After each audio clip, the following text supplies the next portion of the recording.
哦，请大家用最热烈的掌声来恭贺我们2个新人今日喜结良缘。等等，我要娶的人是沁雪。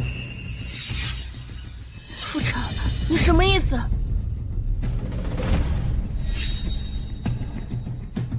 对不起，清欢，沁雪才是我今天的结婚对象。你搞什么？石沁雪是我的妹妹，你竟敢当众愚弄我们姐妹俩！石清欢，谁准你打傅成哥哥的？原来你们2个早就勾搭在了一起。天哪，这下可这样的事情，真搞笑。沁雪，此生我非你不娶。傅成哥哥，此生我非你不嫁。裴彦祖，你又老又丑，根本就配不上我。你要当众悔婚？没错。裴彦卓，当初石裴2家是一时糊涂才会定下娃娃亲，你比沁雪老10岁，还一事无成，你拿什么给沁雪幸福？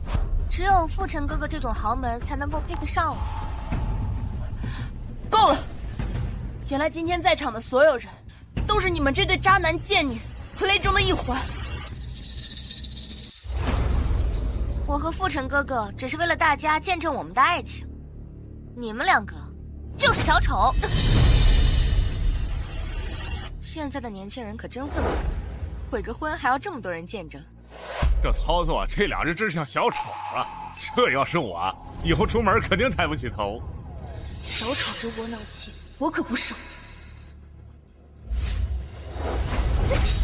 脚踏2条船的渣男，真以为我石清欢非你不嫁？傅成哥哥，旧的不去，新的不来。各位来宾，请大家见证我的真爱。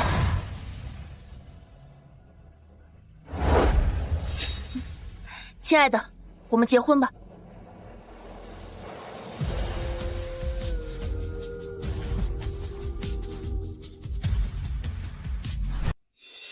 裴彦卓，我从一开始就对你一见钟情，认定你就是我以后的老公。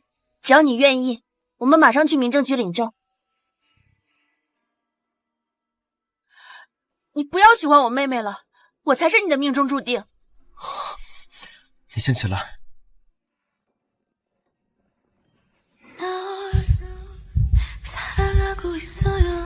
同是天涯沦落人，咱们一定要争回面子。我答应你的求婚。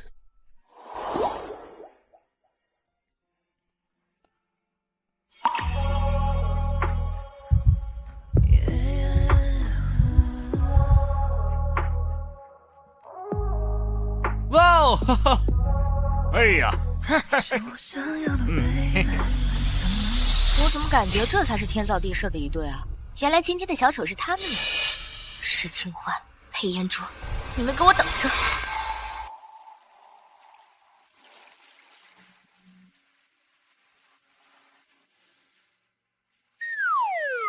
我过去开车，你在这等我一下。嗯。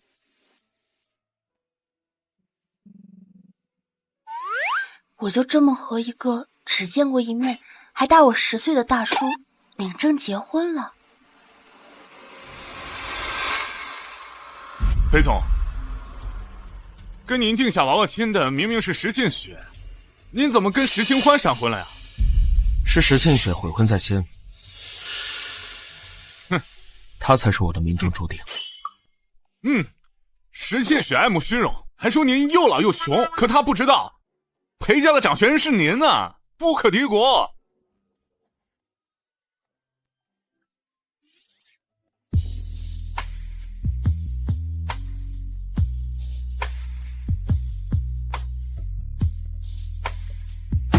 我先走了。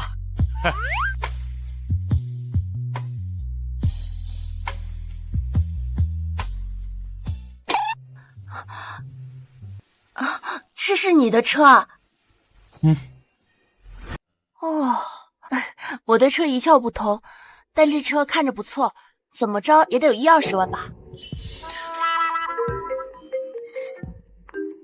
我接个电话。好。哇，10-20万就能买这么宽敞的车，回头我也买一辆。裴总，听说您还在江城，分部有一份合同急需您签。好，我10分钟后过去处理，之后我会离开公司。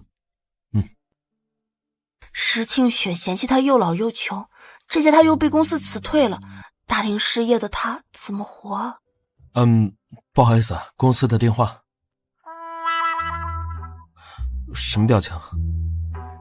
失业没什么大不了的，虽然你年纪大，也没什么钱，但是有我在，绝对不会让你饿肚子。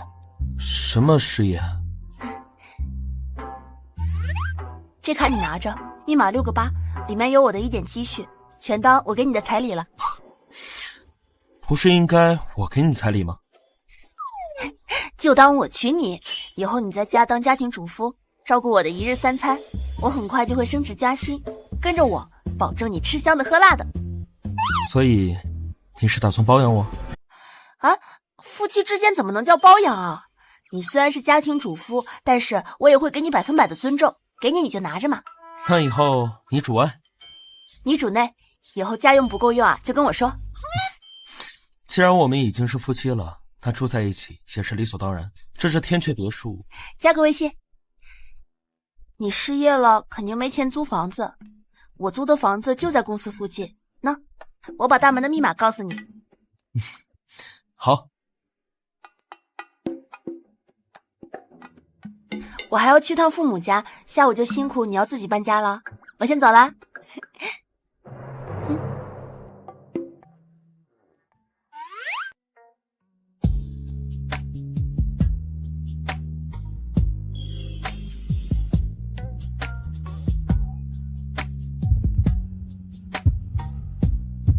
注意安全，老婆。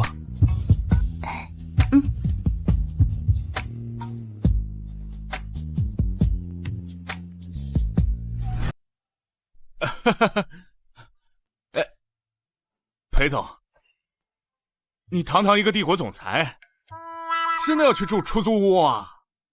你说这夫人什么眼力劲儿啊？奔驰迈巴赫他不认识，龙王天阙别墅的钥匙他也看不出来。闭嘴，开车去搬家。好。看来得找个机会告诉他，我真的不穷。妈，石清欢他当众悔婚，让我和傅晨哥哥沦为众人眼中的笑柄。您和爸爸可一定要为我做主啊！宝贝女儿，你放心，这口气我和你爸一定帮你讨回来。爸妈，我回来了。孽女，你还敢回来？哼，孽女，你还敢回来？爸，我给我跪下！我到底做错了什么？为什么一进门就让我跪下？今天结婚宴上，你让我石家颜面尽失，你还敢问为什么？爸妈，你们之前路上耽误了，没来到婚宴现场，你们不知道，其实是他早就和傅晨勾搭在了一起。简直是胡说八道！沁雪是我们的亲生女儿，她什么品行，我们能不知道？妈，爸，从小到大，你们都更偏心石庆雪，可明明我也是你们女儿，你们为什么不能相信我一次？你只不过是我们从外面捡来替沁雪挡灾的工具，我们不偏心她，还偏心你呀？你说什么？挡灾？原来我根本不是你们的亲生女儿。之前没告诉你，是为你好，现在你竟然欺负到我宝贝闺女头上，那么就没有隐瞒的必要了。哼，难怪这些年，凡是他石庆雪做的事，都要报应在我身上。他受伤要抽我的血浆，他得病要移植我的骨髓，就连名校的名额，你们都让我拱手相让。原来你们只把我当作为他铺路的工具。你和我们根本就没有血缘关系。我们把你养大，已经仁至义尽了，你还委屈上了。我从辍学之后打工赚的所有钱都贴补家里了，这套别墅，你们的衣食住行都是我负责。到现在我还住在外面的出租屋里，我为什么不能回去？这都是你欠我们的。好，这些年我为石家当牛做马，就当还了你们的恩情。从此我石清欢和你们石家一刀两断，恩断义绝。他居然和我们断绝关系了，养条狗都比压他强啊！爸妈，他要走就让他走，我倒要看看，离开了石家，他还能靠得了谁？让他走，那我们的生活费找谁要啊？哎呀妈，这不是还有我吗？傅晨可是傅家少爷，未来的傅氏集团继承人。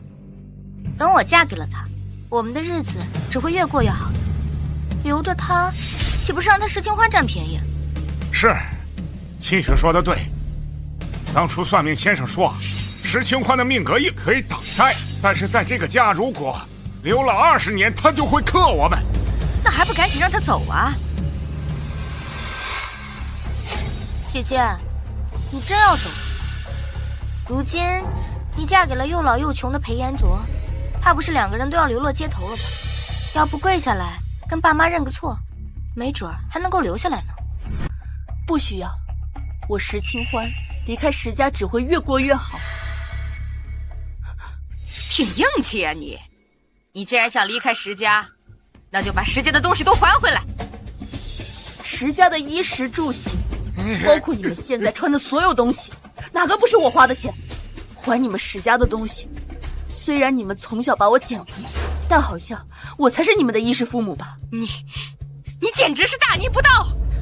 我要是真大逆不道，在得知我是石庆雪挡在工具的那一刻，就该一把火把这里烧了。放肆！这一巴掌，就当做是扇断了这些年我们之间虚假的父女之情，所以我不还手。姐姐，断绝关系也没必要这么对爸妈不敬吧？况且你身上这件衣服还是我爸妈亲自给你选的呢。对呀，这衣服可是我花钱给你买的，给我脱下来！你赶紧给我脱下来！脱下来！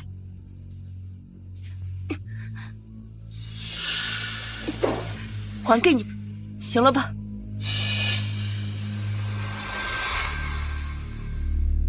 爸妈，我梳妆柜里有可多珠宝了，石清欢他会不会给我拿走了呀？什么？那怎么行？我得赶紧把他拦下来！石清欢，你给我站住！把我们石家的东西留下来！你们干什么？我没有偷石家的东西。你没拿，那就把箱子给我打开，让我们检查。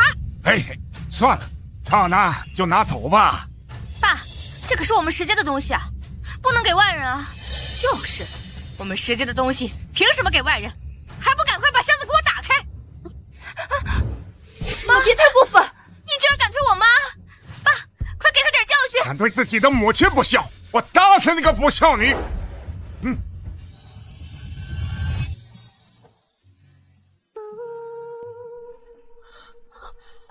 对不起，我来晚了，有没有伤到哪儿？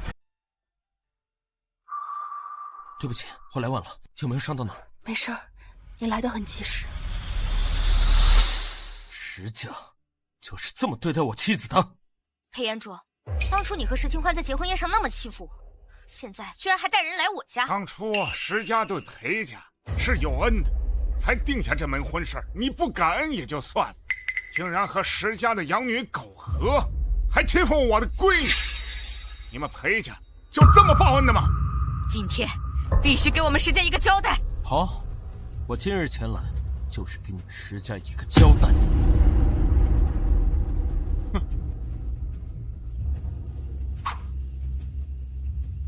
这是什么？2位结婚当天堵车迟到，不知道谁是谁非。这个是结婚当天的监控录像，谁悔婚谁侮辱谁，2位一看便知。我们走。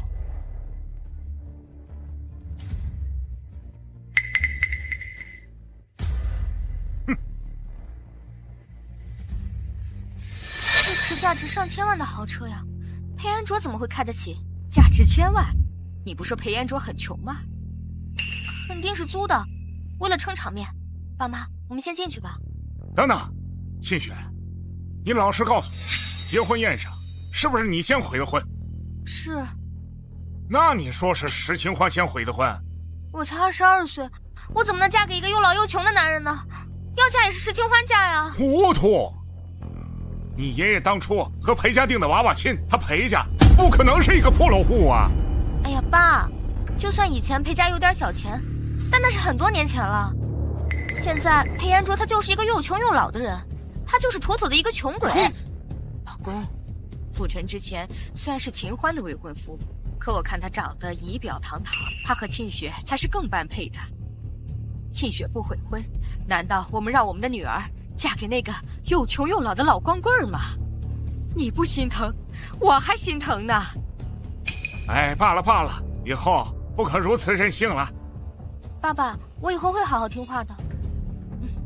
石清欢，你今日让我在人前出了这么大的丑，我一定会让你身败名裂。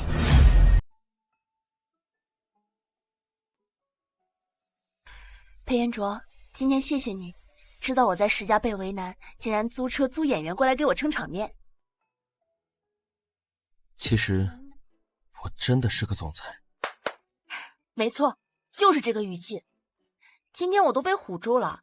不过，你虽然年纪大，但是保养的倒是不错嘛。这宽肩窄腰大长腿，形象确实很贴合剧里的霸道总裁。就算你穷，我也不会嫌弃你的。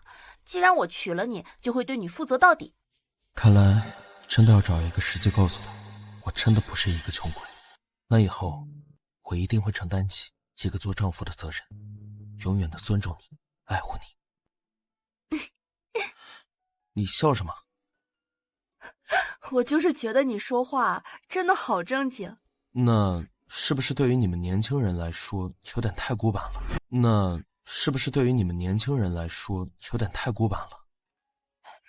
不是。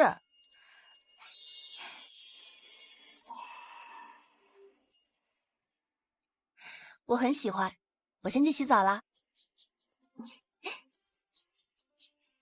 老公，睡衣你喜欢红色还是白色？什么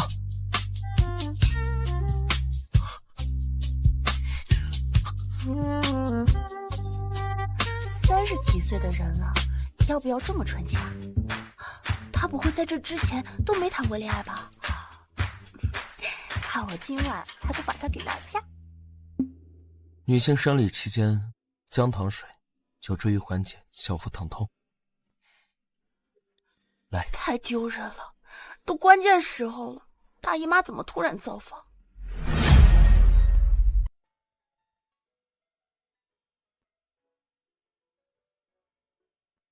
你怎么起这么早？我要去给你做早餐，早餐想吃什么？想吃虾饺、生煎包、煎饼果子、驴肉火烧。不过太麻烦了，你简单给我煮碗白粥就行。好，那你先睡一会儿，早餐好了，我叫你。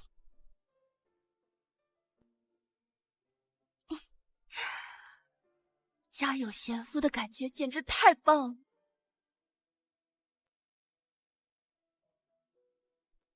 总裁，这些啊，是根据您的吩咐让米其林大叔现做的早餐。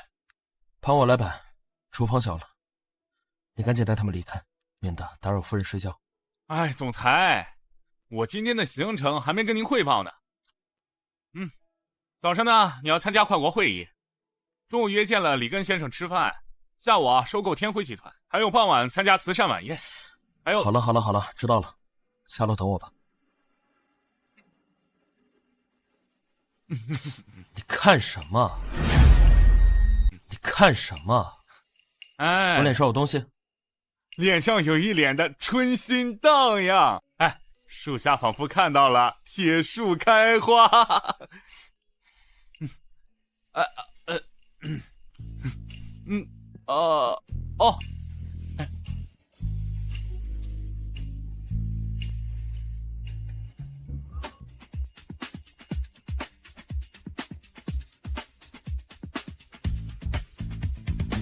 哇，这些都是你做的？没想到你还是个厨神。我就随便做了一些，来尝一尝。啊？什么？你先别急，我马上就赶回公司处理。发生什么事了？没什么大事儿，但我得去趟公司。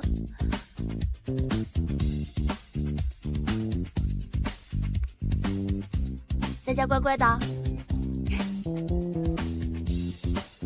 真把我当小轿夫了。不过他走这么急，不会真的发生什么事了？清欢，你可算回来了。有人往公司邮箱匿名举报，说你泄露公司机密啊。假的，我石清欢不可能做这种事儿。我们小组的人当然相信你了，但是现在我们的竞品公司比我们提前发布了新品发布会，而且他们的新品和我们小组设计的一模一样。怎么会这样？设计图一直都是我在修改保管，不可能泄露出去。老板骂了总监一上午了，你是我们组的小组负责人，首当其冲的就是你。哎，我给你打个预防针啊，总监现在就在办公室等你呢，快去吧。江河，你去把我电脑报了，只要我证明我们这边没有拷贝转发外发的记录，泄露公司机密这盆脏水就扣不到我。好。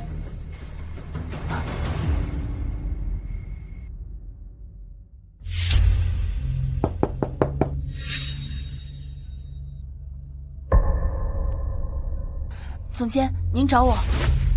有人匿名举报你泄露公司机密，而桂丽这次所办的新品发布会和你的小组设计作品一模一样。石清欢，我希望这件事你能给我个交代。总监，我在公司3年，您能重用我，想必也是清楚。以我的人品，不可能触碰行业底线。我可以向你保证，我绝对没有泄露公司机密给瑰丽。清欢，也不是我冲你发火，你说你也是公司的老人了，应该清楚，泄露公司机密一旦被查实，影响会有多大。不只是你，我们整个部门都会受到牵连，除非你有证据自证。来了，来了。啊，怎么有 U 盘拷走记录？石清欢，你不说你可以自证吗？这是公司电脑安装了 DRP 软件和加密系统，里面的设计图除了你本人，还有谁能拷走？设计图泄露是我的疏忽，公司的损失一切由我承担，但请不要牵连我的组员。为了降低影响，你立马给我引咎辞职，泄露商业机密。总部那边也一定会对你进行行业封杀。引咎辞职，行业封杀？总监，你这是要毁了清欢的前途啊！我的前途没有那么容易被毁。电脑密码除了我，就只有傅晨知道。难道是他？总裁，怎么了？总裁，你让我派人保护夫人。我刚刚收到电话，说是夫人被赶出了公司。怎么回事？说是夫人泄露了公司机密，夫人的竞品公司桂丽新品发布会上的产品，和夫人公司将要推出的新品一模一样，并且行业内的许多记者、媒体都准备去围堵夫人。下午行程取消，备车。是。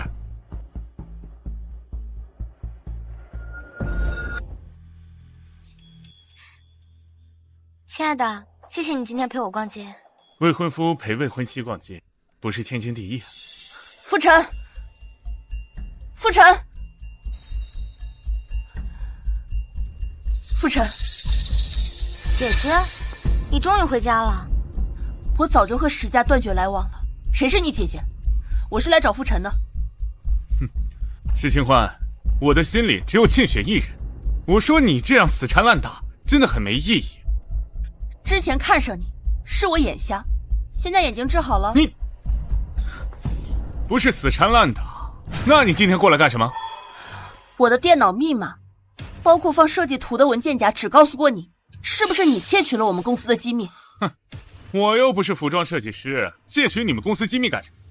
再说你的密码不就是伯母生日吗？不仅我知道，沁雪也。哼，怪不得。难怪你明明对服装设计一窍不通，就能直接拿下瑰丽设计总裁的 offer， 原来是靠盗取我司机密，当投名状啊！石清雪，你的手段还真是下作。泄露公司机密的石清欢就在这里，快！石清欢，你们干什么？作为行业新秀，这次你深陷泄露公司机密事件，对此你有什么可说的？听说你是商业间谍，已被戴瑟公司辞退，这是真的吗？我没有泄露公司机密，也不是商业间谍。各位记者朋友们，你们别再为难姐姐了，她已经知道错了。这不是瑰丽总监石庆雪吗？听说你和石清欢是姐妹关系，公司还是竞品关系。此次石清欢泄露商业机密，石小姐是否知情？我也没有想到姐姐她会触犯行业底线。触犯行业底线的不是我，是石庆雪泄露商业机密。什么？石庆雪小姐，石清欢小姐说是你泄露了商业机密，这是真的吗？我相信沁雪的人品，你说是沁雪泄露商业机密，倒是拿出证据来。小姐，你要拿出证据啊！你拿出证据吧。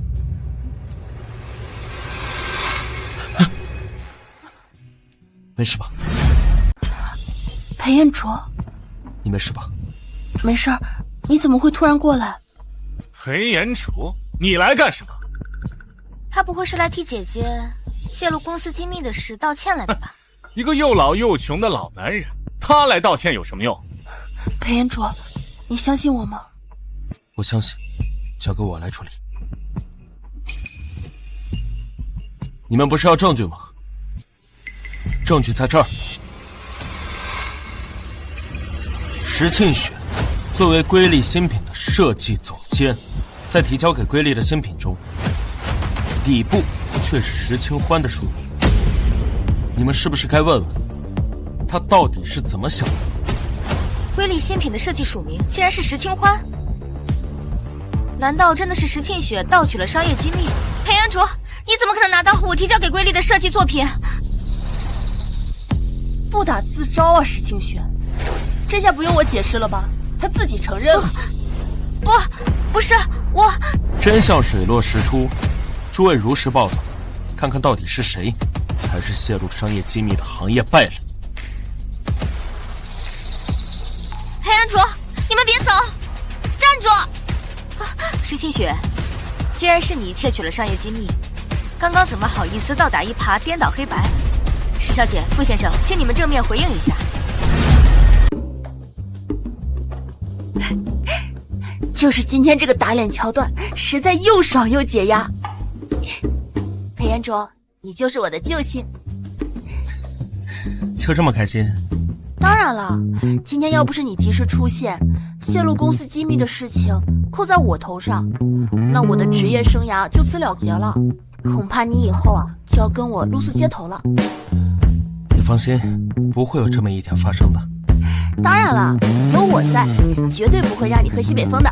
对，你可是著名的服装设计师啊，日后你的名气只会越来越大。还打算回以前的公司吗？未经调查就让我引咎辞职，公司今天这番操作，属实让我寒了心，让我愈发坚定，为资本家打工是没有前途的，还不如自己创业呢。想法不错，不过以你的服装设计才能，留在戴瑟确实屈才。你也是这么觉得的，对不对？我手中呢现在有些积蓄，接下来我准备开个个人工作室，打造属于自己的服装品牌。不管你想做什么，我都支持你。不过你一个人在外面打拼江山，我这个老公在家里好像是个摆设。不许你这么说，裴先生，你现在可是我坚实的后盾。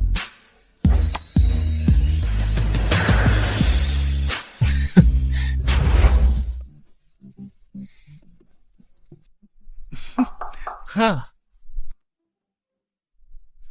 总裁夫人的工作室的位置已经敲定了，离集团很近，绝对方便您以后近距离护妻。清欢的预算不多，我不想让他有太大压力。工作室你以紧急寻找租户为由。另外配套设施一律按最高档来。对了，安全方面尤其要注意。我办事，你放心。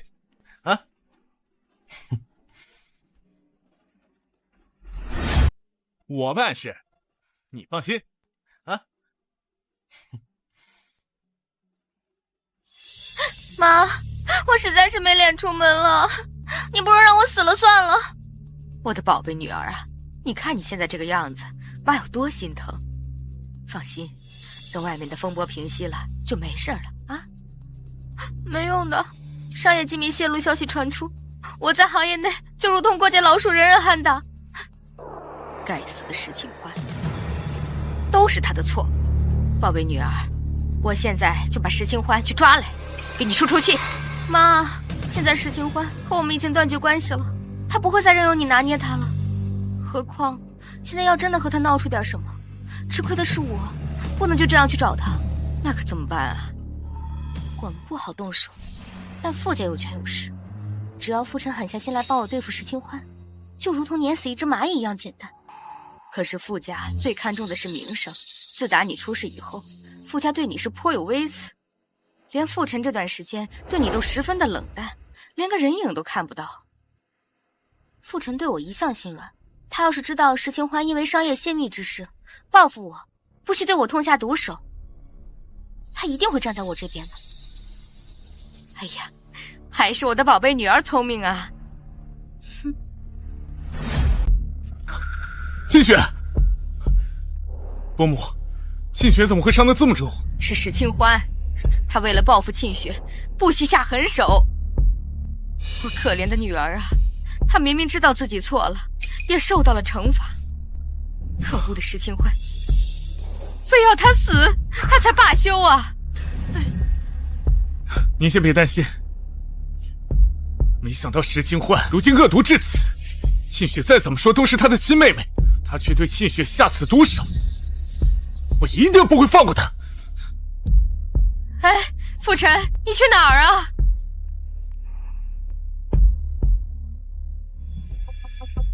妈，接下来就等着好消息吧。哼。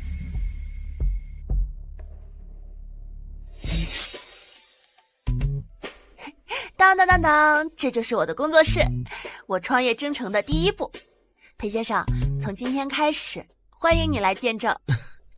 我何其有幸能见证你发展第一步，见证你发展以后的每一步。哇！我何其有幸能见证你发展第一步，见证你发展以后的每一步。哎，没想到你还给我准备了花。是我最喜欢的黄玫瑰。哎，说起来，我发现我自从跟你领证了之后，我整个人突然变得运气很好，干什么都顺。是吗？真的，你知道吗？就现在这个工作室，这黄金地段，这高档装修，还有这配套设施，原本我觉得没个10万拿不下来，没想到对方6000就转租给我了。没准是对方经营不善，急于脱手，或者人傻钱多。所以我说，我是真的转运了。以前跟那渣男在一起的时候，哪有这么好的运气？早知道傅晨那个渣男不仅劈腿，还亏我财运，我就该一脚踹了他，去找到你。如果真的有如果，我会一开始就出现在你身边。裴先生一本正经的情话，攻击力100%。晚上想吃什么？我待会儿回家去菜市场买菜。想吃糖醋排骨、蒸鲈鱼，还有龙井虾仁。好好工作，赚钱养家。有事给我打电话。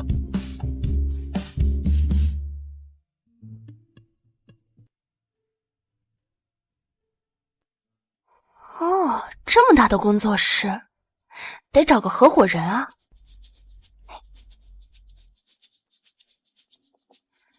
喂，江河，我开了一个工作室，正在招兵买马，你要不要考虑入伙啊？那必须要入伙，等着，我这就辞职。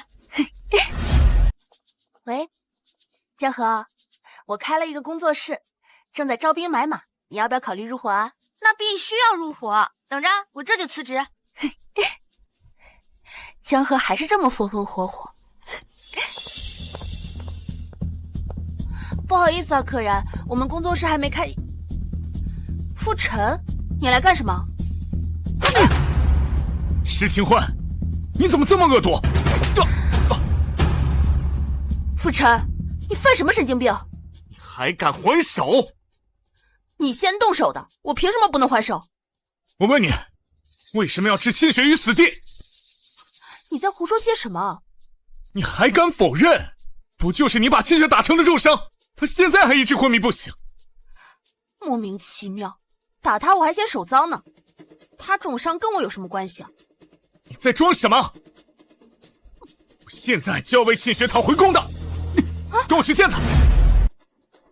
我现在就要为沁雪讨回公道，跟我去见他。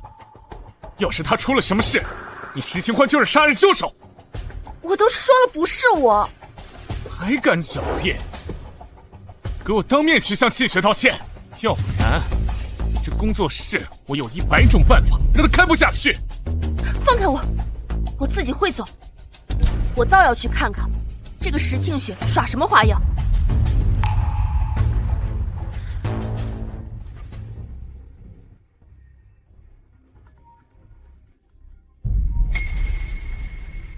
喂，老公，我今晚没法回去吃饭了。出什么事情了？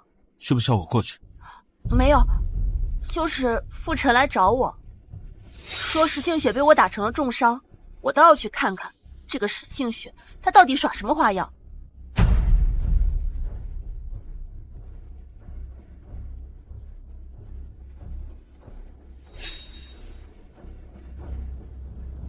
半个小时后的跨国视频会议延迟到明天。另外，帮我去查石沁雪所在的医院。是。石清欢，你这是当着我的面和裴延卓秀恩爱，你以为这样我就会吃醋啊？我们恩爱还用秀啊？让你吃醋，你也配？你差点把沁雪害死，现在还这么嚣张！闭嘴，带路。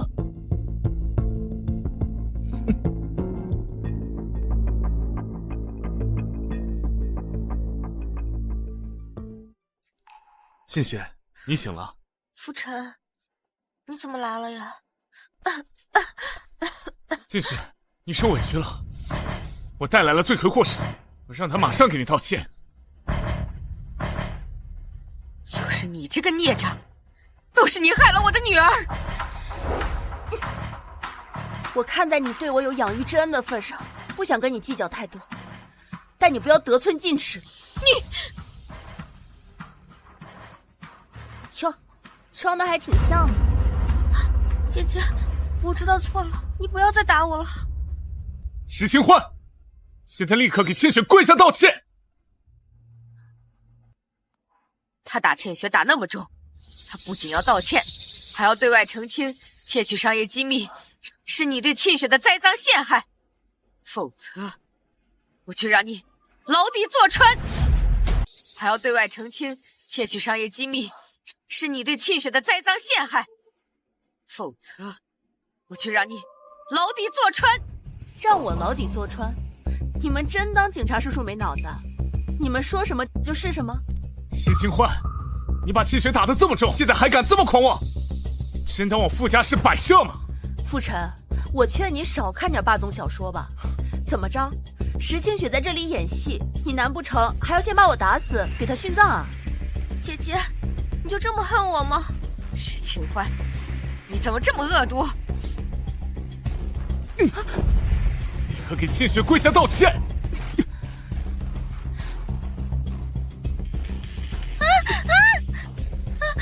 你干什么？哎，不是说被我打成重伤吗？这身上怎么一点伤都没有啊？沁雪，这究竟是怎么回事啊？当时清欢打了沁雪，沁雪这个身子骨怎么扛得住他那一巴掌？当时啊，就昏倒在地上了。我一巴掌就把石沁雪给打晕厥了，我可真厉害。不过他这头上肩膀上一点伤都没有，把自己缠得跟个木乃伊似的，是要闹哪样啊？你给我闭嘴！傅晨，连你也不相信我了吗？哼，你这演技不去当演员可惜了。闭嘴，这没你说话的份儿。是你们把我请来，自导自演的让我道歉，我可是你们针对的主角，我怎么没有说话的份？姐姐，自从被你殴打后，医生就给我下了抑郁症的诊断，我只是想要一个你的道歉。什么？抑郁症？唉，果然啊，抑郁症虽迟但到。就是你这个孽障干的好事，你还在这儿说风凉话，颠倒黑白，真当清欢背后没人了吗？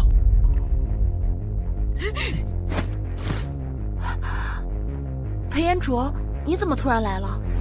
颠倒黑白，真当清欢背后没人了吗？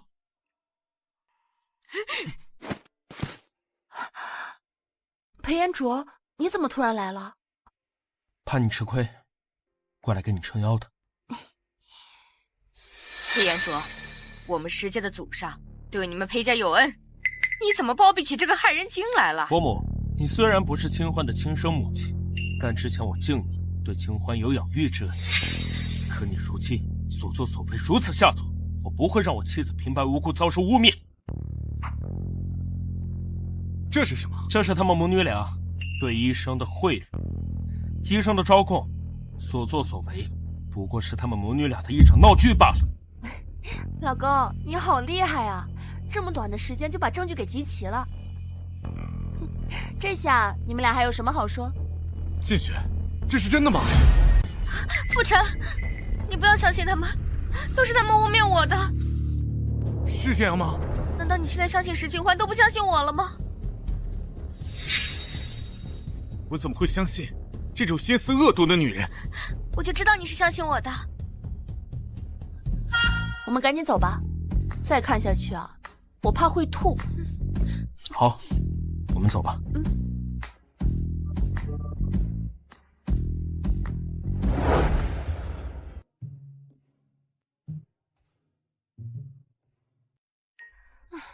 想想还是好气啊！先是盗取商业机密，接着诬陷我打他，这个石庆雪怎么这么能作妖？他那么对你，你不打算反击吗？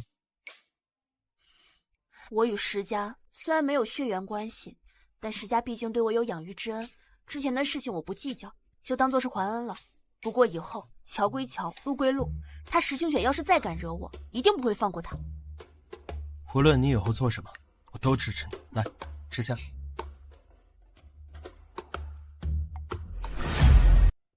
无论你以后做什么，我都支持你。来，吃下。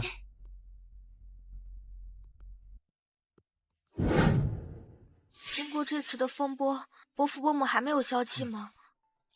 我什么时候才能够嫁进傅家？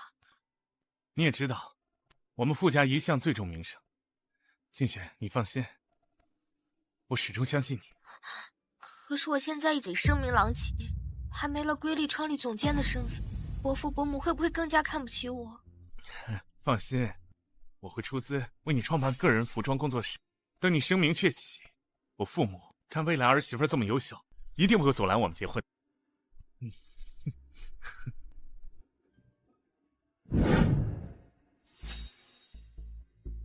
傅晨走了，妈，虽然这次没有整成石清欢，但也不是全无收获。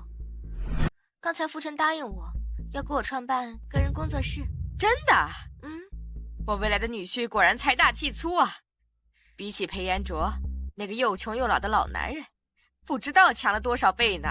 之前他石清欢害我在整个行业里声名狼藉，接下来我要让他石清欢在这个行业里身败名裂，还要让他和裴延卓一起走投无路，向我摇尾乞怜。真是气死了！之前时尚界几乎人尽皆知，石清雪是靠窃取商业机密上的位，人人喊打了。可没想到傅晨竟然光明正大的给他创办个人工作室。他确实是行业败类，但傅晨愿意砸钱捧他，那就捧吧，和我们关系不大。我就是觉得恶心，傅晨那个渣男，当初追你的时候情真意切，结果却在结婚仪式上当众鬼混石庆雪。清欢，你当真不恨那对渣男贱女啊？他们还不值得影响我的情绪。你与其在这抱怨，还不如好好工作。在这个行业，靠的都是实力。石清欢啊，你还真是一如既往的大言不惭啊！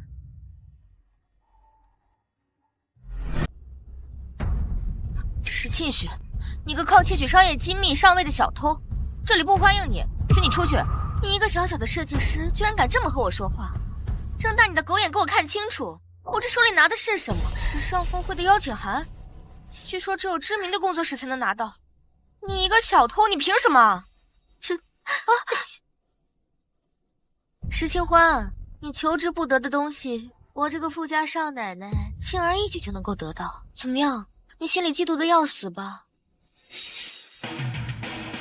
喂，保安室吗？我的工作室啊，进来了一个精神病人，麻烦你们赶紧进来把他带出去。别以为我不知道你的嘴硬，就是嫉妒我，嫉妒的要死。啊！你给我等着！有我在，你在这个行业就不会有容身之处。还是你干净利落啊！啊！你给我等着！有我在，你在这个行业就不会有容身之处。还是你干净利落啊！他就是过来炫耀的，跟他废话那么多干嘛？唉，真是有钱能使鬼推磨，没想到石沁雪这种行业败类都能拿到时尚峰会的邀请函。可是你作为设计师新锐，咱们工作室啊，连时尚峰会的门路都没有。谁说没有的？你有门路啊？我知道时尚峰会在即，我们目光工作室虽然小，但是不乏创意潜力，所以我打算将我们的设计理念以设计图的形式递交给时尚峰会的主办方，没准啊能因此获得邀请函。清欢，你真是行动派，我真是没跟错人呐。真是行动派，我真是没跟错人呐。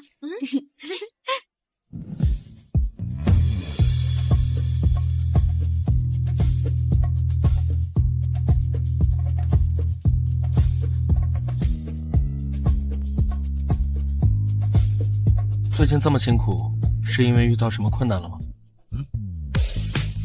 没有，我就是想设计几个新品投递给这次时尚峰会的主办方，如果能获得邀请函的话，没准就能见到时尚大师薇安。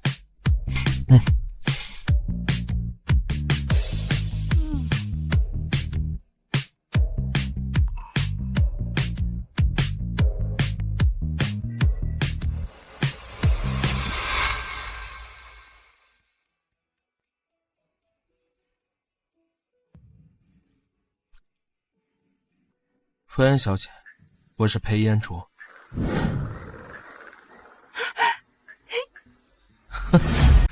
收到了时尚峰会主办方的邀请函。你怎么知道的？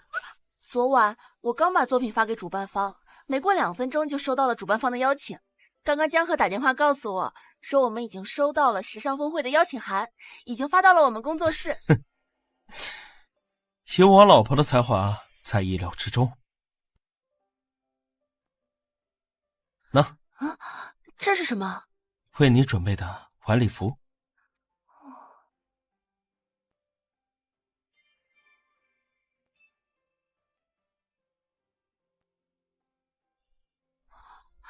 哇，好漂亮的晚礼服啊！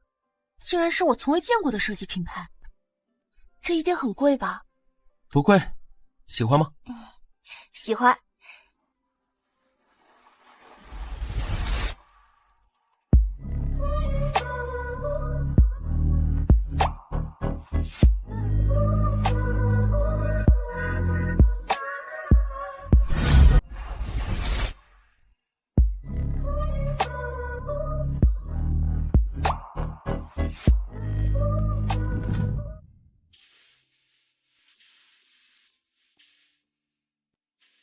喂，嘉禾，邀请函和工作新品设计图你都带来了吧？带来了，但是清欢，我堵在路上了，你稍微等我一会儿，我马上来。哦，好。哇，这次时尚峰会真是名流云集啊！不仅时尚大师薇安也会出席，据说裴氏那位神秘掌权人也会参加。傅晨，真是谢谢你帮我搞到了邀请函。不过一张邀请函而已，这对我来说不算什么。正好今天我代表傅家也来见见裴氏这位神秘的掌权人。正好今天我代表傅家也来见见裴氏这位神秘的掌权人。石清欢，你来这儿干嘛？我当然是来参加时尚峰会的。你那只不过是个小小的工作室，根本不在这次时尚峰会的邀请之列。你们能来，我为什么不能来？这里面可都是上京名流，你这一身晚礼服，一看就是仿的高定 A 货，还想进去？做什么春秋大梦呢？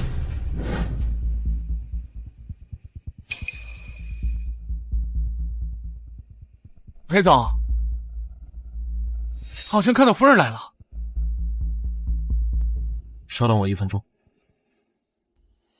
我现在走不开，你去看看夫人有什么需要。另外，联系一下今天晚上的主办方赵董，请他务必照顾好夫人。放心，包在我身上。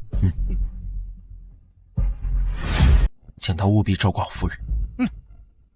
放心，包在我身上。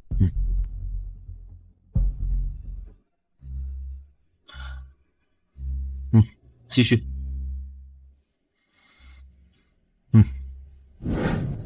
你不是来参加宴会的吗？你的邀请函呢？在路上。在路上？怕不是没有吧？我有没有必要向你们解释吗？石清欢，你之前虽然是石家养女，但在外身份也算光鲜。如今嫁给了又老又穷的裴延灼，你现在一定很后悔吧？我来晚了，还望贵客恕罪。看到了吗，石清欢？这就是我和你这个穷鬼的区别。我们无论到哪儿都有专门的人来迎接。怎么劳烦赵董亲自来迎接？请问，您就是石清欢小姐？是我。我是这次时尚峰会的主办方，让石小姐等了这么半天，实在是我怠慢，请随我从 VIP 通道进去吧。您客气了。石清欢怎么会认识这次主办方的赵董？真是个狐狸。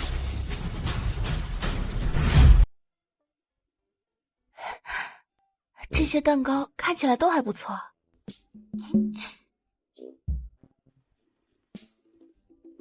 但这味道比裴延灼做的还是差了些。是，已经带进来了。叶总，请裴总放心。你没有邀请函，你凭什么能进来？你是眼睛瞎了吗？刚刚是主办方邀请我进来的。什么请来的？我看你就是为了混进这种高级场所，不惜出卖自己的身体。放你这种人进来，简直脏了这么高级的宴会。石清雪，你别以为你在这里满嘴喷脏，在座的诸位就会相信你。你别把别人想的和你一样脑残。你还嫌上次的教训还不够是吗？石清欢，你一而再再而三的欺负金雪，你当我是死了吗？我。下面就让我们用最热烈的掌声欢迎今晚宴会的神秘嘉宾，裴氏集团掌权人裴总。裴氏集团掌权人裴总。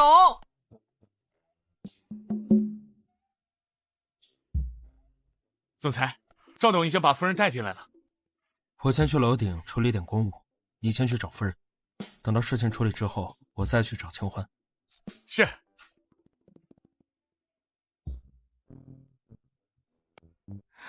这么多人上前围观，那神秘的裴总到底长什么样啊？不过他的背影怎么那么像裴延灼？怎么，石清欢，你看狐媚手段混起来还不够，还想勾搭上裴总啊？我劝你死了这条心吧，裴总可不是你勾搭得上的。石清雪，你别血口喷人。清欢他是凭借实力，照样拿到了这次时尚峰会的邀请函。倒是你，水货就是水货，就算进了这次时尚峰会，也入不了设计大师薇安的眼。我们走，这种人不值得浪费口舌。清欢，你真的要去见那个大设计师薇安吗？我可是听说他没那么好见的。来都来了，不试试怎么知道？我肯定是支持你的啦。不过我现在着急去洗手间。去吧。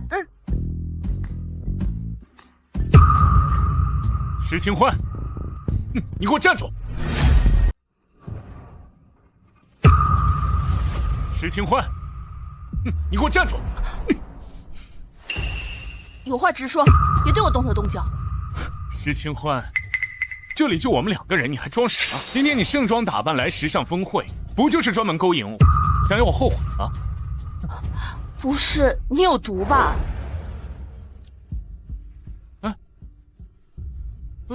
裴总，你真的要为了促成夫人工作室与维安的合作，自动让利裴氏集团10个点给维安？清欢的设计能力很强，他只是缺少平台作为跳板，而维安的简易设计是服装设计行业的龙头，我只是为他牵线搭桥罢了。夫人在哪？哦，就在前面。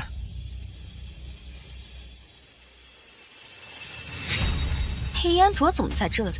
还穿得这么人模狗样的，肯定是偷偷混进来。石清欢，你刚刚不是很嚣张吗？接下来我就让你因为你这个废物老公颜面尽失。哼！石清欢，你还想装清高到什么时候？好，我可以答应你，只要你以后足够温柔乖巧，就算我和沁雪结婚，也可以养你在外面做小。傅先生凭什么会觉得我的太太非你不可？傅先生凭什么会觉得我的太太非你不可？裴延卓，你怎么来了？还穿得这么正式，难道你找到工作了？是，今天过来谈合作，没想到谈的地点刚好是你应邀的时尚峰会。太好了，那我们结束了，可以一起回家。你是什么身份？这里是什么档次？你又没权又没钱，又没家族背景，怎么可能来这种地方谈合作？穿的人模狗样，我看你就是来偷东西的。你可以自恋，可以脑残，但别像一条疯狗一样到处咬人。就是他偷走了赵董的劳力士。石静雪，你胡说八道什么呢？这个男人他没有邀请函，刚刚我看到他鬼鬼祟祟的溜进了宴会厅。赵董的劳力士就是他偷的，你们快去给我搜。啊！哎呀，赵董的劳力士就是他偷的，你们快去给我搜。啊！哎呀，几位保安大哥，这位是我的老公，我可以给他作证，他绝对不会偷别人的东西。石清欢，哼，你的老公不仅大龄失业，如今干的还是偷鸡摸狗的勾当，嫁给这样的人，你真可怜。你，姐姐，有这么一位上不得台面的老公，看你以后在这个行业里还怎么混得下去。你们够了，有什么冲我来，别用这种下三滥的手段，栽赃裴延卓。什么栽赃啊？赵董的劳力士就是他偷的，等赵董来了之后，一定会惩治你们这对鸡鸣狗盗之徒。哼，赵董来了。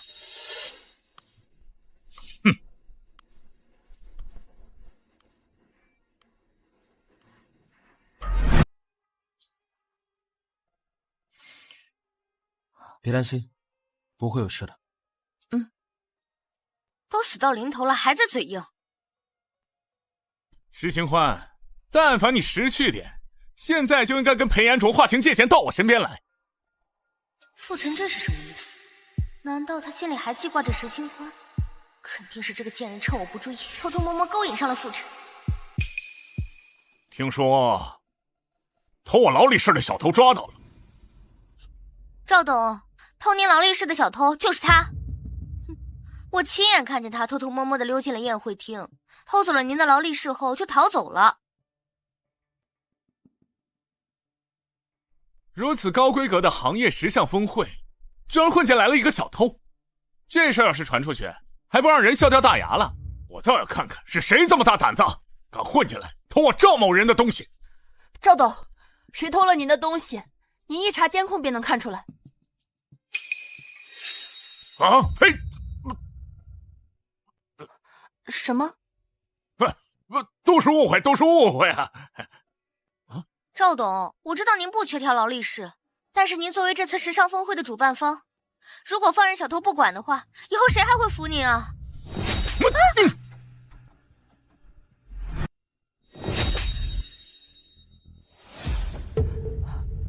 季雪，你没事吧？赵董，你这是什么意思？偷东西的明明是他，你为什么打我的人？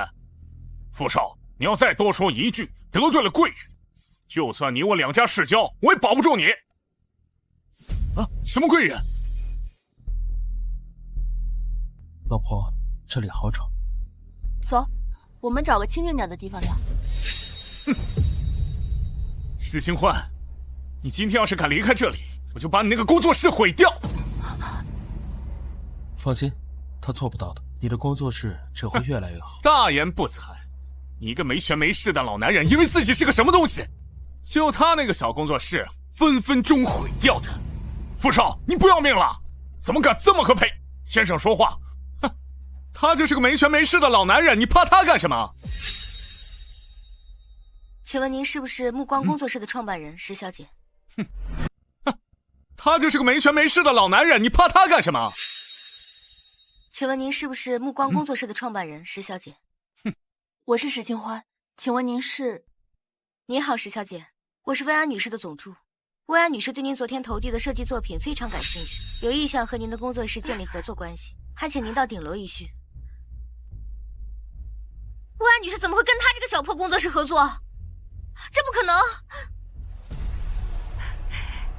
裴先生，我不是在做梦吧？不是梦，你的作品已经被得到认可了。石清欢，你逼人什么？把这个疯女人给我丢出去！这不可能，石清欢！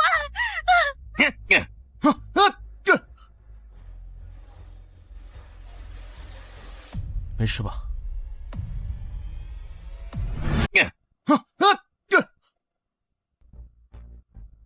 没事吧？妈，你都不知道今天晚上当着时尚峰会那么多人的面，我有多丢人。这件事情绝对不能就这么算了。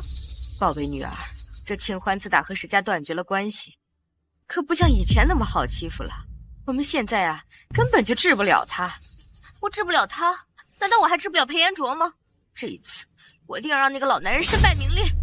晚上记得帮我叫傅晨。晚上做你最爱吃的红烧排骨，还有红烧牛蹄筋。最快毁掉一个男人的方式，就是让他变成一个众人唾弃的死变态。石清欢，我不仅要让裴延灼变成身败名裂的死变态，我还要让你们夫妻离心。那些是什么人？为什么他们对裴延灼那么恭敬？总裁，有份文件需要您签署。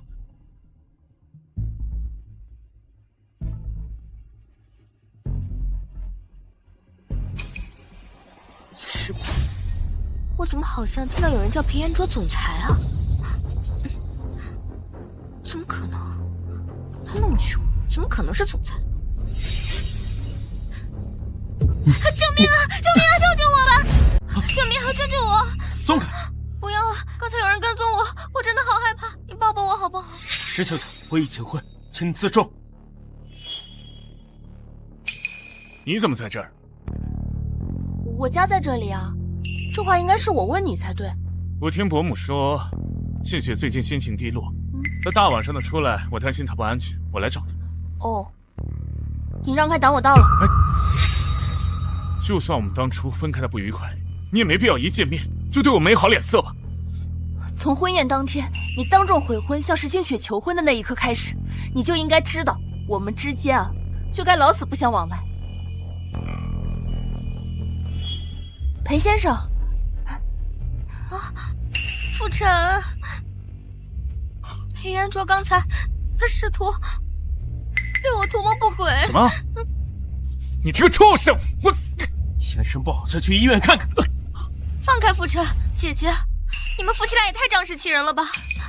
什么仗势欺人？明明是你诋毁在先。我没有诋毁，我刚刚就是一个人在路边散步，是裴延灼，看路边没有人就想猥亵我。清欢，你相信我吗？清欢，你相信我吗？当然。我衣服都被撕烂了，怎么你敢做不敢认啊？行了，别在我这里装可怜了。傅晨他眼瞎，看不出你这拙劣的演技，难道我还看不出？石清欢，沁雪可是你妹妹，你就是这样抱着裴延灼欺负沁雪的？裴延灼是什么样的人，我再清楚不过。而他石沁雪心里有什么坏水，我也一清二楚。就你眼瞎才会被骗。你姐姐，知人知面不知心呢，难道我会不惜自毁名声、自导自演吗？他裴延灼就是一个心思变态的老男人。啊！你竟敢打我！石清欢，你竟然为了裴延灼这个又老又穷的老男人，对沁雪动手！你要是再敢诋毁裴延灼半句，我连你一起打。老婆，你好厉害。走，我们回家。这是岂有此理！沁雪，我们现在就去报警，这种人必须受到严惩。等等，傅晨，这件事情还是先不要捅到警局了，万一传出去，还是对我名声有损。我不想再受人指指点点的了。好，都听你的。石清欢，你一次次让我颜面尽失，我一定让你彻底消失！我一定让你彻底消失！来。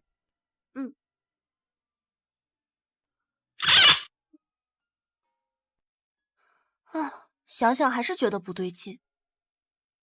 这个石沁雪不仅想破坏你的名声，还想让我们夫妻二人离析，而且他提前就联系好了傅晨，想利用傅晨对你发难。幸好没让他得逞。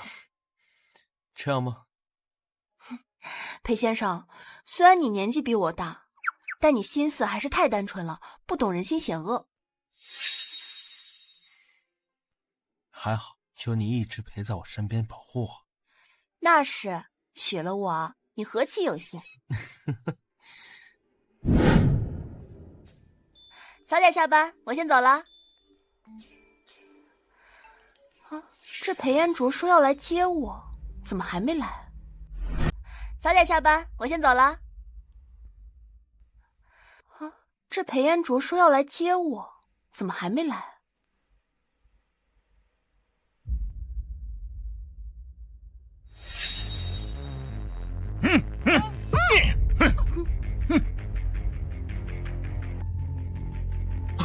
秦桧，秦桧，秦桧！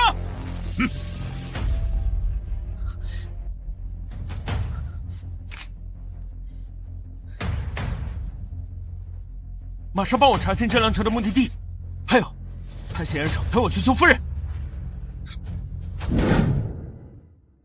副总，石清欢被石沁雪绑架了啊！绑架？石沁雪是疯了吗？立刻赶去石家！石沁雪是疯了吗？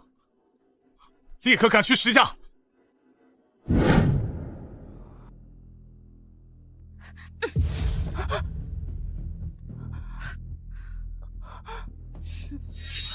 你绑架是违法的，石沁雪，你是疯了吗？宝贝女儿，你这是干什么呀？咱可不能做违法的事情啊！爸妈，你们还没有意识到吗？当年你们拿他来给我挡灾，现在他开始反噬我了。只有他死了，我的气运才会回来。今日你们要是敢动我，裴延灼一定会为我报仇的。指望裴延灼那个老男人来救你，你还不如下去问问阎王，下辈子投个好胎，去死吧！抓住他们，保护夫人！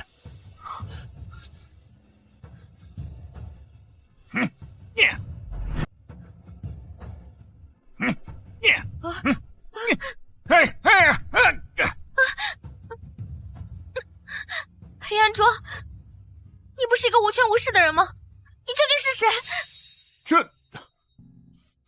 裴延灼，你究竟是什么人？